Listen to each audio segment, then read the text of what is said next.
The next keynote is Mr. Arndt Kirchhoff. He is the chairman of the advisory board at Kirchhoff. Kirchhoff is a very big automotive supplier, and I think he can give a really good insight into this topic of e-mobility. And I'm, again, very, very excited about this keynote. Sounds great. Let's hear him now. Ladies and gentlemen, thank you very much for the invitation to the virtual Coil show. It's a pleasure for me to talk about the development of the e-mobility in Europe. The agreements of the conference in Paris with the definition of the climate goals to reach until 2050 are really the biggest and most exciting challenges for the whole industrial world. I see a lot of chances in the transformation, and of course it is a must to protect our global environment. And when I talk about e-mobility, then first of course I have to talk about mobility itself. Mobility is very important in life for individuals. We call that individual mobility, also that they can decide to go when, where they want to go. And of course it's important for the connection, the transport of goods in the world for all kinds of traveling. So mobility is a big part of the climate change, and subsequently also the challenges for the whole industry. As we call that all today, transformation is the key to reach the climate goals, to become CO2 neutral according to the goals defined in Paris. And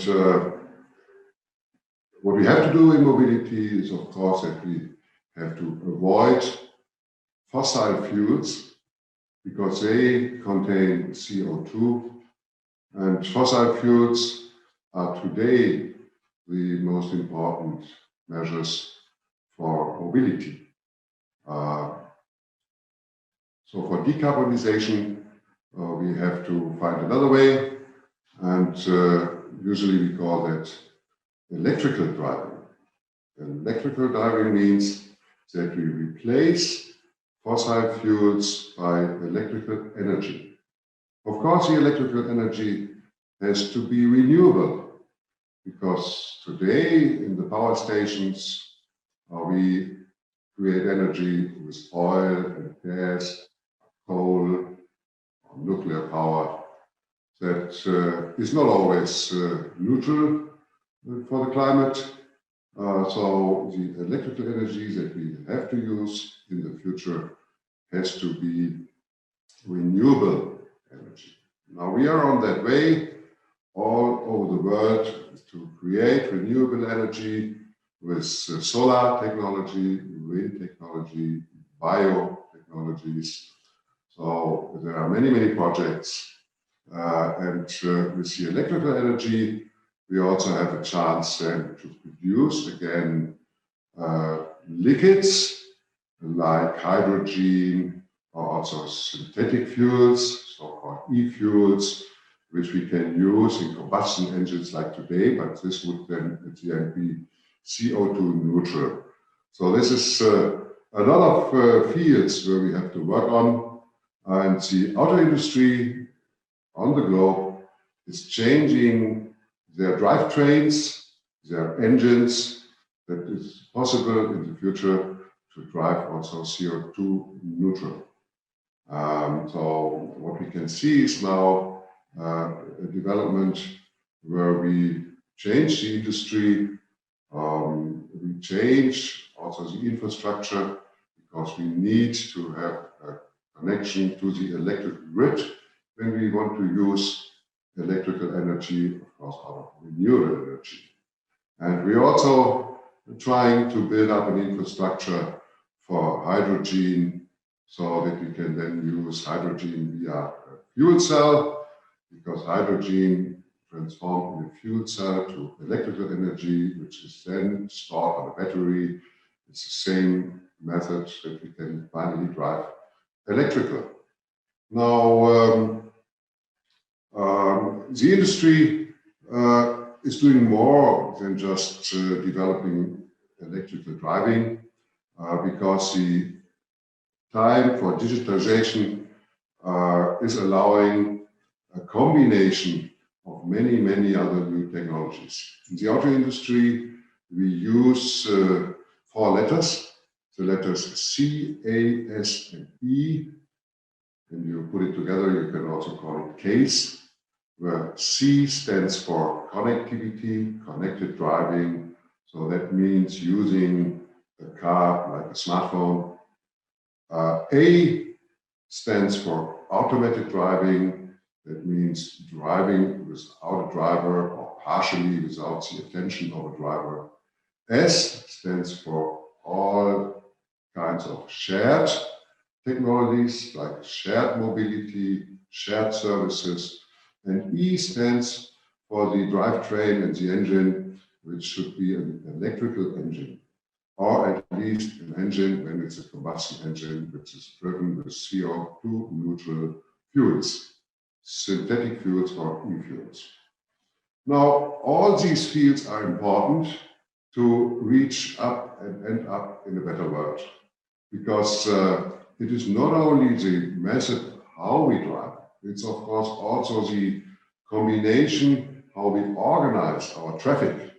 So organizing the traffic means with connectivity and with automated driving to optimize the time of usage of a car, also to reduce the time of driving so that we don't look too long for a parking lot, or even to stop individual driving and change over to public driving, to automated trams and other measures that we find.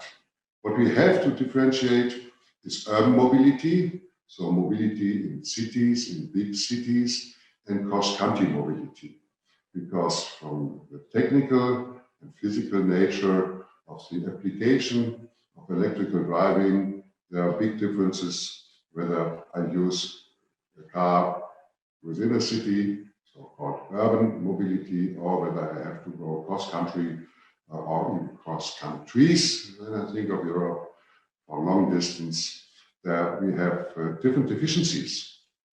Now, when I talk about renewable energies, and when I want to use that technology open, of course, I have different efficiencies if I use the power directly, load it on a battery, and go with e-engine, electrical engine, so to drive to my goals, or whether I transform with the renewable energy, and this is different processes to create, for instance, hydrogen, or to create e-fuels.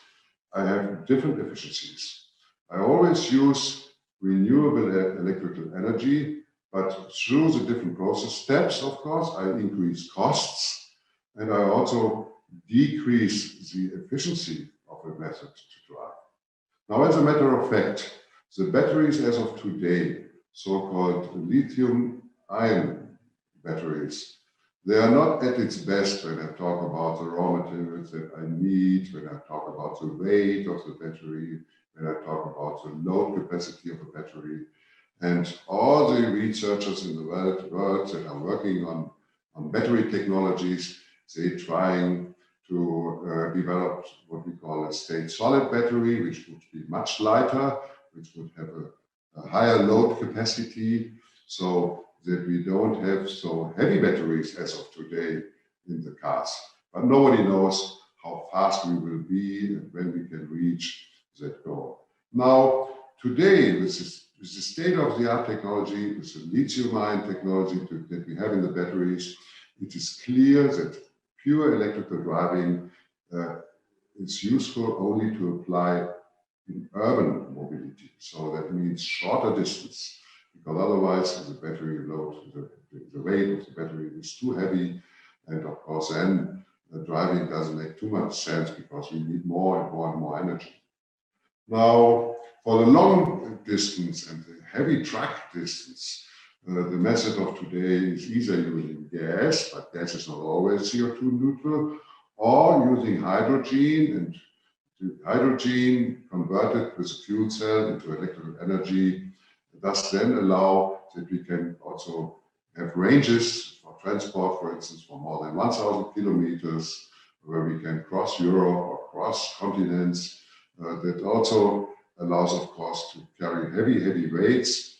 And so the optimization that we are going for in the auto industry is that we have the long road traffic, so long range traffic, and heavy truck traffic with hydrogen at the moment, always synthetic fuels that need to be developed instead of driving electrical on its own. So this is more applicable for urban mobility. When I talk about other fields of mobility like ships or aircrafts, also there batteries with the state-of-the-art technology are too heavy for long distances. So today we use there also either hydrogen or gas, or maybe in the future also synthetic fuels. This is possible. Now, the auto industry is heavily developing in all these fields, and we ask the politicians to really keep everything technology open, because we are discussing a framework, a regulatory framework, how to reach these goals until 2050. And we are discussing, of course, in steps. So we talk about 25, about 2030, 2040, because this cannot be done overnight. So it needs some time, and we need some strong cooperation between all the parties. So the industry who develops the technology, but also the states in Europe, the member states, they have to coordinate that they build the necessary infrastructure that we need. And this is a big task. When I talk about infrastructure, we can see that more and more we develop wind energy, solar energy, bioenergy. We started also with this renewable energy to create more and more hydrogen, because also for industrial processes we need hydrogen, because electrical energy is not enough, for instance, to produce steel or to produce plastics or the raw materials that we need to produce our goods. So these are sectors outside of the mobility, but they are also to be considered, because when we build a car, of course we buy steel and we buy plastics and we buy other materials.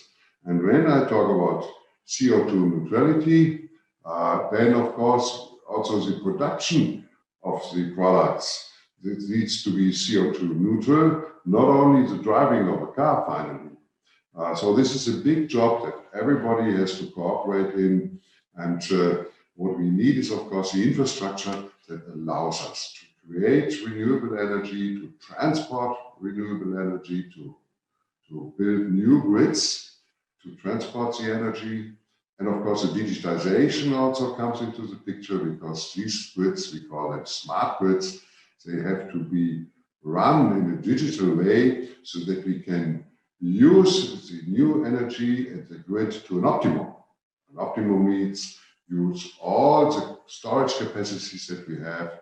This can be batteries, but this can also be water power stations or other methods how we store energy, to transport the energy, and finally to manage the energy and bring the energy, renewable energy, to a point at the time when it is used, when there is a demand for energy. Now this big job, which we call in the regulatory framework, this needs also to have some motivation factors. So as usual, when there is a big step in industry, a big step also for the mankind, we allow that we push the development with incentives, with R&D incentives, so that the innovations are produced right in time to reach our goals. Now, this infrastructure is cross-country, of course, because it doesn't end at the border of a country. So it's a very big job for the European Union and for all the member states to create the infrastructure at the same time. So I talk about the grids, but of course, finally, we need also the plug-in stations, so where we can load our electrical cars. And the estimation is to reach that goal, we'll probably need more than 60 million plug-in stations all over Europe, so that we can drive today like we want to any area in Europe with our cars or with the trucks. Now, this also happens not overnight, and so it has to be really a joint effort, a big joint effort, that we are able to create the infrastructure, because without the infrastructure, the consumer will not buy the mobility, which we call electrical mobility. He will stay with combustion engines. And this is, of course, then, if we want to have this CO2-free, is an even bigger job if we want to create that much synthetic fuels or e-fuels or that much hydrogen, which even needs more electricity, more renewable electricity than when we drive directly with the electrical mode. So we have to balance it all, and we have to define a clear roadmap how to reach that, so that we don't miss the goals in 2030, in 2040, and finally in 2050. And for the moment, my fears are that this is not known to the whole community, not to the societies, and also not to all the responsible leaders in the countries and in the European Union. This cooperation is necessary so that we don't fail. And I can apply only to everybody that he takes part in the cooperation.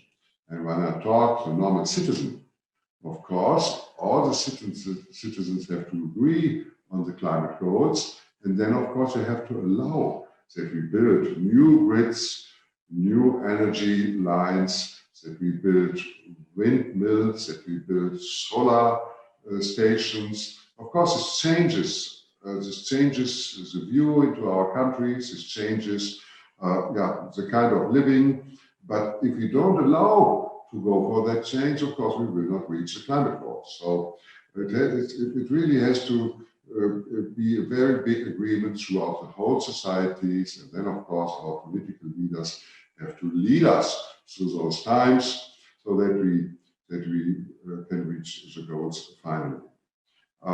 There are two important factors when we go this journey together that we have to watch. First of all, we have to watch our jobs, because if we transform now and we stop to build combustion engines and we start to build electrical engines, or if we stop all our power stations, all the coal mining, or the oil and gas mining, to go into the renewable energy disciplines, this will change all the jobs. And that is a very big task, of course, that we keep the jobs, because we need our jobs, we need to feed our families. So we have to protect the jobs, and we have to allow that all the workforce gets the necessary training to learn from the old job into the new job, so that they really are capable enough to keep their job and to participate in the development into this total new world for all of us. So jobs is number one, and I can apply to everybody. Keep an eye on our jobs, because this is our income. Finally, through the taxes, it is also the state income. So jobs, I would say, is number one on this journey. Number two is affordability. So what we want is, of course, that we share mobility with everybody. And until today, most of the people living in the world, more than 8 billion people, most of them never enjoyed individual mobility. For us here in Germany, in Europe, in many parts in America or in Asia, it is a day-to-day thing that we drive on our own individual mobility. But this is not self-understanding. So many more people in the world, they really desire individual mobility, their logic for that. So it is important that we create altogether affordable mobility. And then I start again on the same journey. So affordable mobility means, of course, creating materials, CO2 neutral, which are not much more expensive than today. And finally, also build cars that are not much more expensive than today. So creating the new world means a total change, not only in our attitude, it also means a change in all kinds of methods, how we run the industry, how we organize the supply chains. And we are currently discussing the supply chains because we also have some ideas that we want a better world. Not only a better world where we talk about the environment, also a better world where we talk about day-to-day life. So these are goals which is really a big, big step for mankind. And when we reach that within the next less than 30 years from now, then it's really a big, big effort. Now, since we are on a fair today, a Coil show, this companies there and all the people are part of that process, part of the supply chain. And of course, many of the products, they end up in the mobility sector, in cars, in trucks, in ships, and also in aircrafts. So it is a good idea when we meet, even today on a virtual fair, that we discuss how we reach our goals, what are the preconditions, what is necessary so that we can reach it together. Because only together we will be able to reach our goals. The society, the industry, the politicians. And as I said, let's keep an eye on our jobs so that we don't lose the jobs. Let's keep an eye about the question, the permanent question, how do we want to live tomorrow?